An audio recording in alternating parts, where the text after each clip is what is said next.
অনেকে যোগদান একা একা করা ছিল একটা অঞ্চলেই বেশি সব করতে ডিস্টার্ব হচ্ছিল, সেটা হলো লোচনপুর অঞ্চল। সেই লোচনপুর অঞ্চলে মানে মানুষ যাদেরকে চাইছে না তাদেরকে যোগদান করানো হয়েছিল, যে কোনো কারণে আমাদের ওখানকার যে অঞ্চল সভাপতি সে করিয়েছিল, সেটা আমাদের শীর্ষ নেতৃত্ব কেউ সেভাবে জানে না।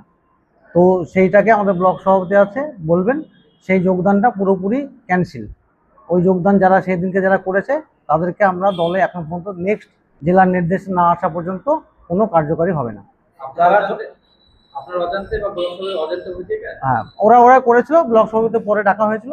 সেটা ব্লক সভাপতি যখন কেউ যদি মঞ্চে এসে সেটা করে ফেলে, ব্লক সভাপতি তো সেখানে হট করে বলতে পারে নেমে যাও, সেটা সেইভাবে হয়েছে। কিন্তু পরে জেলা থেকে কথাবার্তা হয়ে ইয়ে হয়েছে যে যারা আজকে ওইরকম দুর্নীতিগ্রস্ত তাদেরকে আর দলে নেওয়া যাবে না। নারায়ণনগর 2 যে পঞ্চায়েত সমিতি, সেটা কোর্টে আপাতত হাইকোর্টে ইয়ে আছে, দেখা যাক ওটা কোর্টের ম্যাটার, কোর্ট যেটা বলে। অনেকটা আপাতত অনাস্থা আনবো এরকম চিন্তা ভাবনা আছে, এখনো অনাস্থা নিয়ে আসেনি, আমি ইমিডিয়েট দেখতে হবে অনাস্থা আসবে। ভোটের আগে যারা যেসব কর্মীদেরকে আপনাদেরকে মারধর করেছে তৃণমূল কংগ্রেস কর্মীরা, তারাই কিন্তু এই দলে যোগদান করেছে। ওটা নিয়েই তো এই যে বললাম, তো কাল যে যারা যোগদান করেছে এটা টোটালি ক্যান্সেল। নেক্সট নির্দেশ যতক্ষণ জেলা থেকে না আসবে ততক্ষণ কোনো যোগদান হবে না। কংগ্রেসের গোষ্ঠী কন্দল গুঞ্জনা বিভিন্ন এলাকায়, রানীনগর বিধানসভাতে দীর্ঘ কষ্টের পর কিন্তু কংগ্রেস ক্ষমতায় এসেছে, গোষ্ঠী কন্দলের গুঞ্জনা হচ্ছে, কি বলবেন? একটা গ্রুপ গোষ্ঠী কন্দল করছে কয়েকজন। এবার আমি একবার লাস্ট ওয়ার্নিং দিচ্ছি, এটা যেন বন্ধ হয়, নাহলে আমি মুখ খুললে কিন্তু তারা যেটুকু তাদের মান সম্মান পাড়ায় এলাকাতে আছে সেটাও থাকবে না। আমি চাইছি না মুখটা খুলতে, অতএব তারা যেন বুঝে নেয় যে এইটা যেন না করে।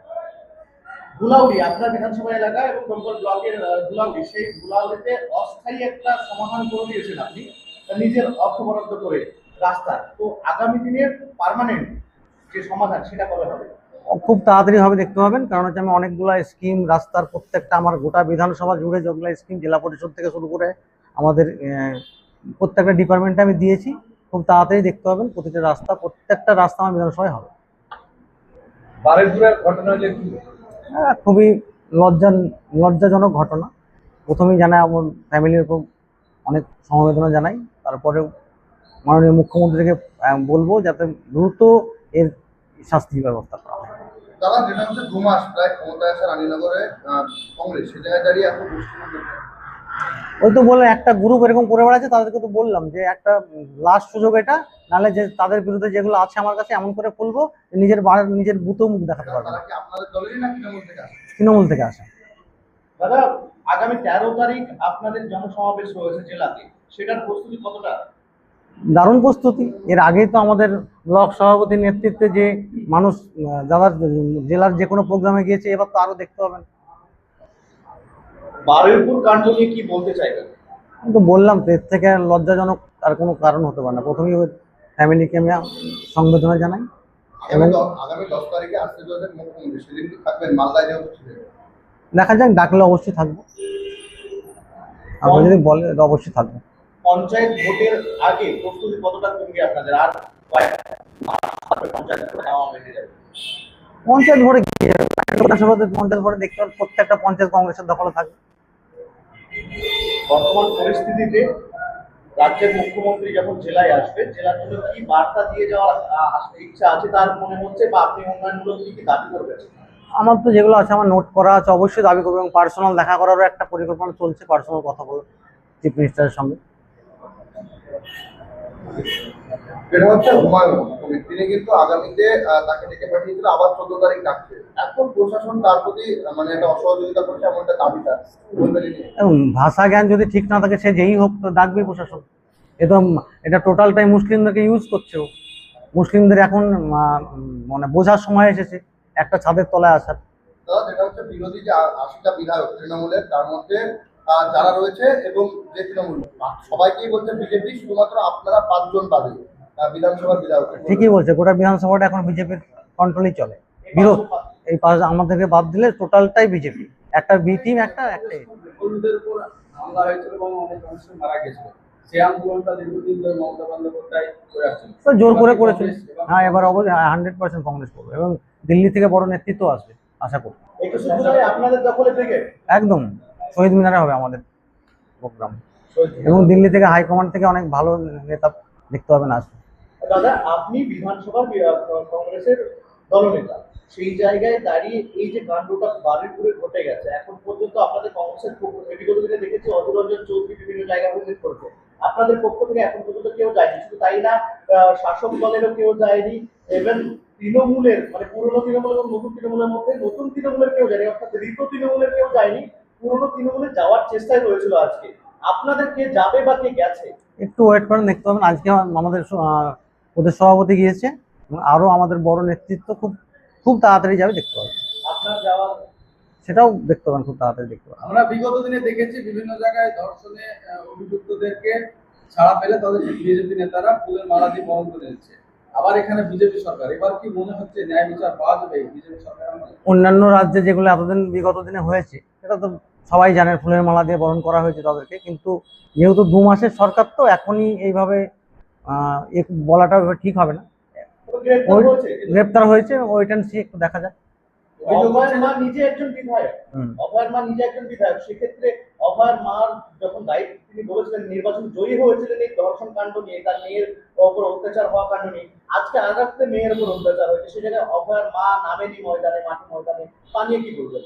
এটা তো পুরোপুরি পলিটিক্স, রাজনীতি, আর মেয়েকে নিয়ে রাজনীতি করলো। এখন তো মন্ত্রিসভাতে বসে আছেন, বিধানসভাতে, তাও তো 2 মাস হয়ে গেল, কই কে গ্রেপ্তার হলো, কি হলো? তিনি বলছেন অভয়ের মাঝে তার মেয়েকেও যে বিচার, সেই বিচার কিন্তু পাচ্ছে না। এবার ও নিজেই তো, আজকেও তো দেখলাম কোন একটা চ্যানেলে বলছিল ওর নিজের বিচারই পাচ্ছে না। ও নিজে সরকারে আছে, সরকার ওর, চিফ মিনিস্টার ওর, পুলিশ মন্ত্রী ওর, সবই ওর। যে বাচ্চা মারা গিয়েছে নির্যাতন হওয়ার পরে, সেই নির্যাতিতার পরিবারের উদ্দেশ্যে কি বলবেন?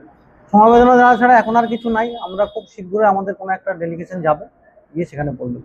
আন্দোলনে নামছে বিরোধী সমস্ত দল, কংগ্রেসও নামার সম্ভাবনা রয়েছে। নামবেই, কংগ্রেসই তো মেন নামবে, বিরোধী দল, কংগ্রেসই বিরোধী দল। আগামী দিনে কংগ্রেস ছাড়া কোনো বিরোধী দল নাই, তৃণমূল তো নাই। একটু ওয়েট করেন না, মাস 6 ওয়েট করে দেখতে পাবেন, দেখবো। সেখানে ইসলামপুর হসপিটাল এবং 2 হসপিটালে বলছেন এসির কাজ হবে, সেটা কত দূরে এগোলো? অলরেডি অলমোস্ট সব শেষ, এসিও চলে এসছে, কিন্তু টাইলস হয়ে গেছে। টাইলসও হয়ে গেছে, কিন্তু ইলেকট্রিকের একটু প্রবলেমে চলছে। এসএসকে চিঠি করা আছে, কারণ ভোল্টেজটা একটু বেশি লাগবে, ক্যাপাসিটি, ওর জন্য একটু বাকি। যেখানে অন্যান্য বিধায়করা শাসক দলের হয়ে কিছু পাচ্ছে না, সেখানে নিজে এইরকম উদ্যোগ। এটা দেখুন, ওটা বিধায়কের যদি মানসিক ইচ্ছা থাকে করার, তাহলে অবশ্যই পারবে। আর যদি সেই বিধায়কের ইচ্ছা না থাকলে করবে না। জুলফিকার আলী সরকারকে চ্যালেঞ্জ করছে। জুলফিকার আলী একজন বিধায়ক হয়ে, একমাত্র কংগ্রেসের দোকানে বিধায়ক, সেই জায়গায় একটা বিধায়ক হয়ে মানুষকে পরিষেবা দেওয়ার জন্য মরিয়া হয়ে যাচ্ছে, সেখানে সরকার ব্যর্থ, কি বলবেন? সরকারকে ব্যর্থ, 2 মাসের সরকার ব্যর্থ বলাটা বোকামো হবে। জুলফিকার আলী 2 মাসের তো। আর আমি হলো, আমার একটা সরকারের গোটা গোটা স্টেট নিয়ে ভাবতে হবে, সেটা সরকার ভাববে। অবশ্যই সরকার যে কথাবার্তা বলছে সেগুলো যদি গ্রাউন্ডে ইমপ্লিমেন্ট হয় তো খুবই ভালো। প্রাথমিক স্বাস্থ্য কেন্দ্র যেগুলো আছে সেগুলো কি হবে? সেগুলো বসে বিএমএইচের সঙ্গে সিএমএইচের সঙ্গে কথা বলে সেগুলো দেখবো। আগে মেন যে দুটো, সেটাকে ফোকাস করে, সেটা আগে ঠিক হয়ে যায়, তারপরে স্বাস্থ্যকেন্দ্রগুলো দেখবো। শুধু কি রানীনগর দাঁড়াবে না অন্য কোথাও বেরোবে এই উদ্যোগের জন্য? কোনটা? শুধু কি রানীনগরে যে 2টো হসপিটাল সেখানে যাবেন, না বাইরে পাশের ব্লকগুলোর দিকেও? রায়নগর বিধানসভায় অনেকগুলো প্রাথমিক হসপিটাল আছে যেগুলো এখনো অকেজ অবস্থায় পড়ে আছে, সেগুলো অবশ্যই সব চিন্তা ভাবনা আছে, একটা একটা করে করতে দিন, অবশ্যই হবে। মেন যে দুটোকে আগে চালু করতে দিন। জুলফিকার আলী, স্বাস্থ্য পরিকাঠামোকে কেমন করে সুসজ্জিত করার স্বপ্ন রয়েছে আপনার, একটু যদি বলতেন আমাদের দর্শকের জন্য। স্বাস্থ্য পরিকাঠামো যেমন প্রথম কাজ হচ্ছে ভালো অনেক ডাক্তার, এখানে সিজার যেন হয় এখানে আমাদের হসপিটালে, প্লাস আরও উন্নতি, যেমন হুডসিতে একটা হসপিটাল আছে, আমি পুরোপুরি বলেছি যে ওখানে যদি একটা বেডের ব্যবস্থা করা হয়, 20 বেড বা 30 বেডের, মানে অ্যাডমিশন করা, ওখানে ডেলিভারির ব্যবস্থাটা করা হয়। কারণ হুডসি থেকে ইসলামপুর আসতে অনেকটা টাইম সময় লাগে, 1 ঘন্টার কাছাকাছি সময় লাগে, প্লাস রাস্তার হাল তো আছেই। সেইগুলো চিন্তা ভাবনা আমার আছে। বিগত দিনে মুর্শিদ যে প্রাথমিক স্বাস্থ্যকেন্দ্রের কথা বললেন আপনি, সেই মতো আমি একটা কথা বলি, সেখান থেকে কিন্তু অলরেডি বেড ওখানে গিয়েছিল, কিন্তু বেডগুলো চলে এসেছিল আবার, সেই বেডগুলো এখন আর নেই। বিগত দিনে কি হয়েছে, এখন আমার প্রচেষ্টা যেটা আছে সেটা আমি দেখতে হবে, খুব শীঘ্রই ওখানে একটা ভালো কিছু হবে। জুলফিকার দা, হেরামপুর মানে যে হেরামপুরে 3 একটি স্বাস্থ্যকেন্দ্র রয়েছে, সেই জায়গায় রাজনৈতিক প্রভাব খাটিয়ে সেখানকার স্টাফ নার্সকে কন্টিনিউ ডিউটি করানো হয় না, অভিযোগ উঠছে এলাকায়। সেটা বিএমএইচের সঙ্গে কথা বলবো। এর আগে একটা কথা উঠেছিল আমার কাছে, বলেছিলাম এটা কতদূর কি হয়েছে, কালকে বিএমএইচের সঙ্গে গিয়ে কথা বলবো। আয়োজন করেছিলেন, আমাকে ডাকা হয়েছিল, সেখানে আমি গিয়েছিলাম। এলাকার মানুষের দাবিতে এবং জেলা নেতৃত্বের নির্দেশে এটা প্রত্যাহার করা হয়েছে। সব আর জেলা নেতৃত্বের ঊর্ধ্বে আমরা লোক। অতএব জেলা নেতৃত্বের যে নির্দেশ আছে আমরা তা অক্ষরে অক্ষরে পালন করবো। সেই জন্য একটা তৃণমূল থেকে। এত গোষ্ঠী কন্দল হচ্ছে, আপনি তো ব্লক সভাপতি, আপনি কি জানেন না? দেখুন, গোষ্ঠী কন্দল দক্ষিণপন্থী দলে থাকে, কিন্তু আমার মনে হয় না যে আমাদের ব্লকে সেরকম গোষ্ঠী কন্দল আছে। দু একজন এটার চেষ্টা করছে, আমি তাদের উদ্দেশ্যে আমার বিধায়ক সাহেব বার্তা দিয়েছেন, আমিও তাদেরকে বার্তা দিচ্ছি। একটাই কথা, যে রায়নগর 1 নম্বর ব্লকে কোনো গোষ্ঠী কন্দল বরদাস্ত করা হবে না, আগেও হয় না। ব্লক সভাপতি কি হাতে কি মানে শক্ত হাতে ধরছেন বিষয়টা? অবশ্যই আমার পাশে আমার শক্ত বিধায়ক আছে, শক্ত হাতেই তো ধরা হবে। যারা গোষ্ঠী কন্দল করবে তাদের কি রেহাত দেবে কংগ্রেস? একদমই না, গোষ্ঠী কন্দলের কোনো জায়গা এখানে হবে না। তাদেরকে মাথায় রাখতে হবে যে যারা ওই গোষ্ঠী কন্দলের দল থেকে এখানে যোগদান করেছেন, তারা সেইটা ওইখানে রেখে আসতে হবে। এখানে এসে এটা চালু করলে তারা মারাত্মক ভুল করবে। আপনি সাংগঠনিক নেতা, ব্লকের দায়িত্ব আপনার উপরে। এখানে বিধায়কের কিছু করার নেই, এখানে গোষ্ঠী কন্দল হলে বা যা কিছুই হবে সাংগঠনিক, সেই সমস্ত দায়িত্ব কিন্তু আপনার। সেই জায়গায় যারা গোষ্ঠী কন্দল করছে তাদের বিরুদ্ধে আপনি এখন পর্যন্ত কি পদক্ষেপ নিয়েছেন? আমি তাদের বিরুদ্ধে অবিলম্বে ব্লক কংগ্রেস কমিটির মিটিং ডাকবো এবং যারা যারা এই গোষ্ঠী কন্দলের সঙ্গে জড়িত আছে তাদেরকে সতর্কবার্তা দেবো, যেটা আমার বিধায়ক বলেছেন। আমি সাংগঠনিক প্রধান হলেও বিধায়ককে সঙ্গে নিয়ে সমস্ত কাজ করব, কেননা অনেকদিন পরে আমরা বিধায়ক পেয়েছি। সর্বোপরি জাতীয় কংগ্রেস দলের বিধায়ক আমাদের শক্তিশালী বিধায়ক, তার সঙ্গে আমরা কাঁধে কাঁধ মিলিয়ে এই কাজটা করব। আর যারা এটা করছে তাদেরকে বার্তা দেবো, তারা খুব সাবধান। এই যে যোগদান যেটা হয়েছে, সেই যোগদান এই যোগদানটা আমরা প্রত্যাহার করে নিচ্ছি, কেননা আমাদের জেলা নেতৃত্ব এবং স্থানীয় মানুষের প্রচুর আপত্তি থাকার কারণেই আমরা এই যোগদানটা প্রত্যাহার করব, বাতিল এটাই মেসেজ কিংবা বার্তা যে তোলাবাজ যারা দুর্নীতি করেছিল তাদেরকে আপনারা জায়গা দিচ্ছেন না। এলাকায় গুনগুন খায় তো?